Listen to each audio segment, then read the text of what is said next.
Cool. So in this video, I'm going to dive into how to handle the concept of doubt, right? So in my trainings, if you guys have ever seen the scriptless sales method, there is a concept called the buying pocket, and there's a concept around doubt, where on one end we have the prospect who's too cocky, and on the other end we have the prospect who's actually the opposite, underconfident. And both situations require awareness, but they also require skilled questions to be able to move someone into the middle. Our goal is to have them in the middle because when someone's in the middle, they believe that it's possible to get a solution to their problem, but they only believe it's possible through you, and they feel like you're the next logical step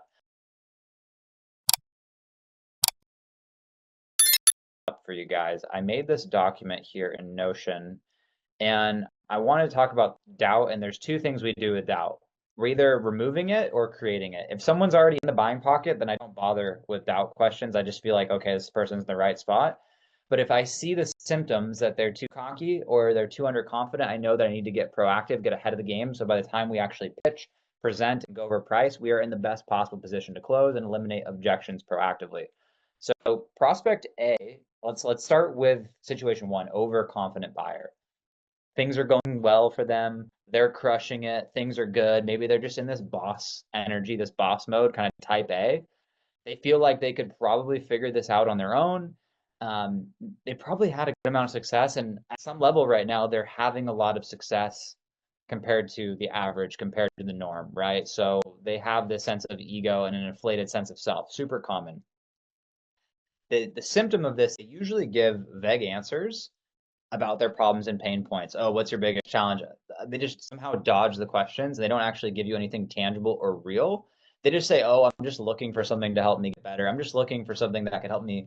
I'm always looking for an edge. I'm always looking to learn. I'm always looking to grow." It's super vague, and they won't actually tell you what their tangible problem is right away.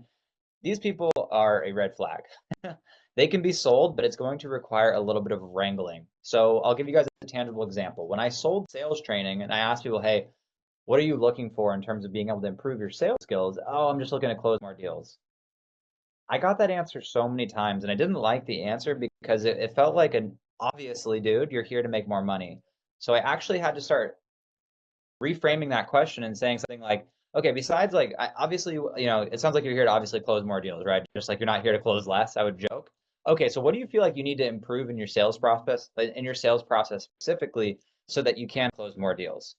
Because closing more deals, making more money, getting more leads, whatever that is, it's kind of an outcome, but it's not the actual thing that needs to improve to get to the outcome. And that was when things clicked for me was, okay, we need to help these people express what's missing, what they're looking for that's going to allow them to get their outcome. Otherwise, we're going to have a terrible conversation.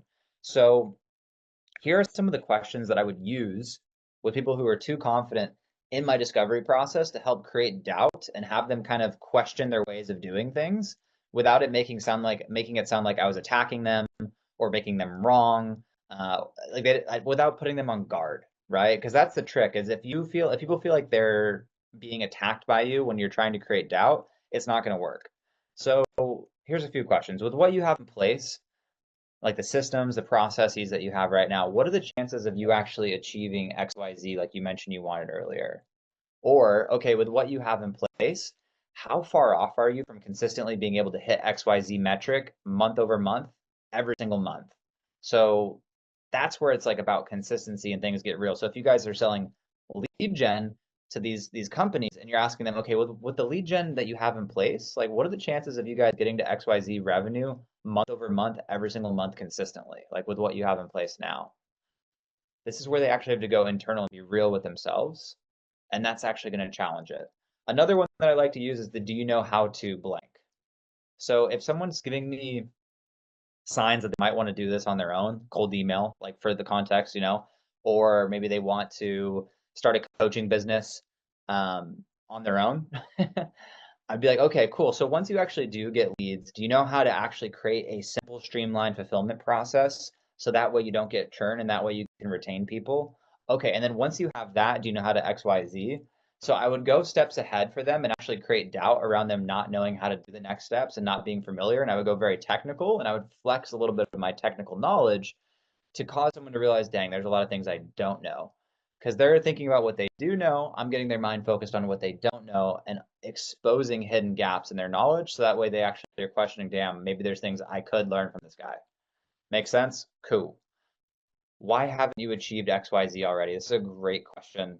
So, I mean, it sounds like you've been wanting to hit this metric for the last few years, or you've been wanting to hit 10K per month in your coaching business. Why hasn't it happened already? Like, I don't get it. Like, it seems like you're doing really well, man. So it's skeptical tone, a skeptical nature. I don't get it. Like, I'm literally confused. Like, why hasn't it happened yet? And they're usually going to give like some external answers. Oh, blame the economy, blame the market, blame this. And that's okay. Well, I mean, are there other people in your industry who are having results this time? So what do you feel is different between them and you? Like what do they have that you just don't? And I'm putting the focus back on them rather than the external and any of those kind of BS excuses. Works really well for cocky people to just compare them, get them to start to compare themselves to other more successful people, and now their doubt levels are going to increase dramatically. Um, this is a good one for those cocky people to challenge them. Is that all? I mean, it sounds like it's going really well. Ultimately, though, is that all you feel like you and the business are capable of currently? And they're going to go, no. I'm going to go, why not? And now they're going to admit why they feel like they have another level, why they feel like there's more growth available, why they feel like they can do it better. And this is where they start to admit that they feel like they could do things better, which implies a problem.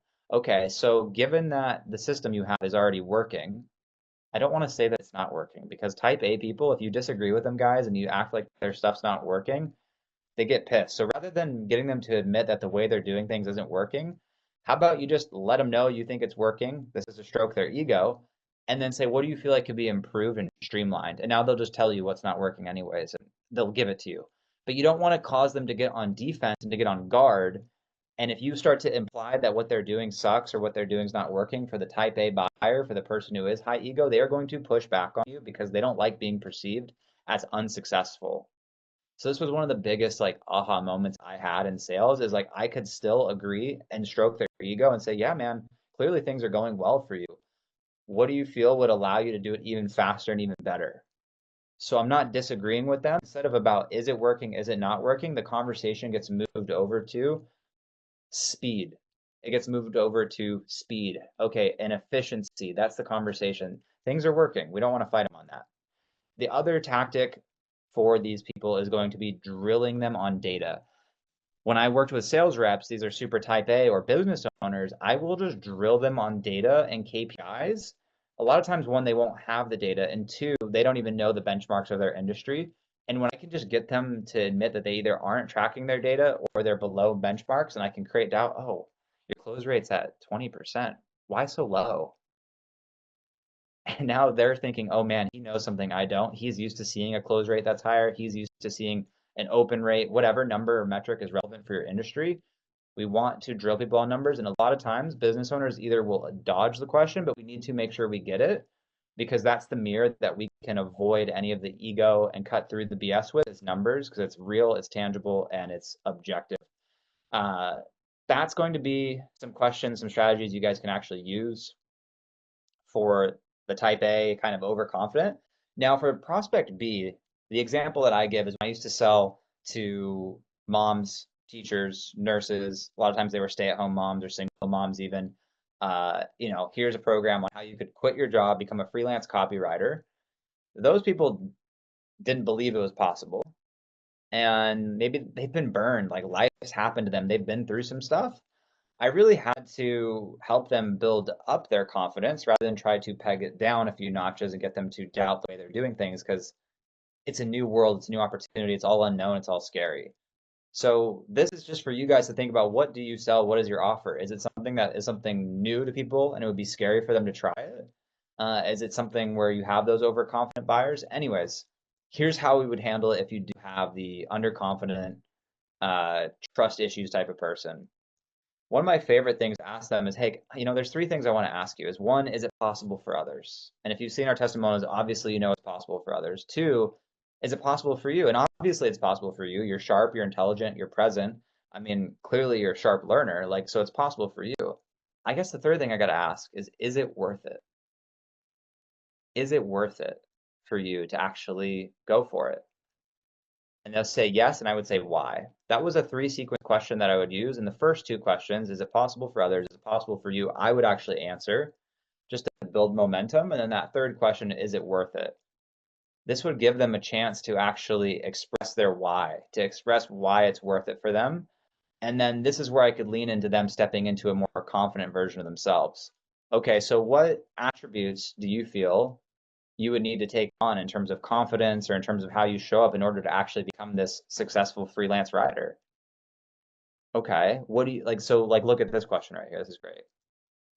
What do you feel is the only difference between those who have actually become an online writer and crushed it and quit their 9 to 5? Given that like tons of the people I've worked with, they all started from where you're at. Like, what do you feel is like the only real difference between them and you? And they would start to give me the personality traits, confidence that they took action. And so then I would ask them, are you willing to actually start to take those actions, right? Because obviously it's going to be uncomfortable. And I would proactively bring up the comfort zone issue. I'd proactively bring up the concept that doing this, changing this is going to be outside the comfort zone. So I would ask them, is it worth it for you to get a little bit out of the comfort zone to try something new? Because you don't have to, right? And I would take it away. You don't have to. For these people who are underconfident, they are going to start to justify when you take away the idea. You say, "I don't have to do this." They'll go, "No, no, no, no, no. I really want to." Okay, but why though?